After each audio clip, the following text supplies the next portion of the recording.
Michael, congratulations. Hát csak gratulálni tudok. What was the match like from inside? Milyen volt a meccs a pályáról? Könnyen nyertek?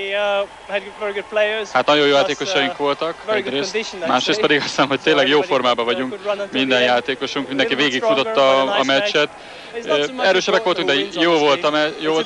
Nem az a fontos, hogy ki nyer, hanem az, hogy szórakoztassuk a közönséget, és a legfontosabban, hogy a gyerekek fognak nyerni ebből az egészből.